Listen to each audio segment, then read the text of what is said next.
ভগবানের আশীর্বাদ গোদ কাতিরা।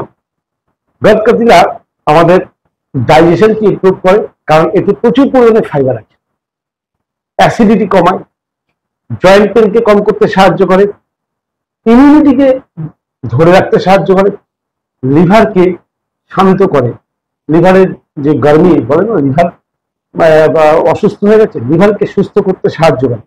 এছাড়া ওজন কম করতে সাহায্য করে, কারণ আপনি যখনই গোদ কাতিরা শরবত খাবেন তখন আপনার পেট অনেকক্ষণ ভরে থাকবে, আপনার বারবার খিদে পাওয়ার সমস্যাটাই চলে যাবে, ফলে আপনার ওজন কম করতে সাহায্য করে। খাওয়ার পদ্ধতি খুব সহজ। এই গোদ কাতিরা 2টি দলা রাত্রিবেলা ভিজিয়ে দিন, সকালবেলা দেখুন ফুলে 1 বাটি হয়ে গেছে।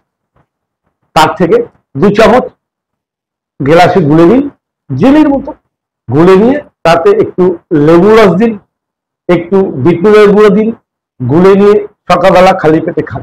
দিনে 2 বার খাওয়া যেতে পারে। হ্যাঁ, এটা একটাই শর্ত, গরমেই খাবেন, শীতে খাবেন না বা বর্ষায় খাবেন না। একবার পরীক্ষা করে দেখুন, ম্যাজিক বেনিফিট।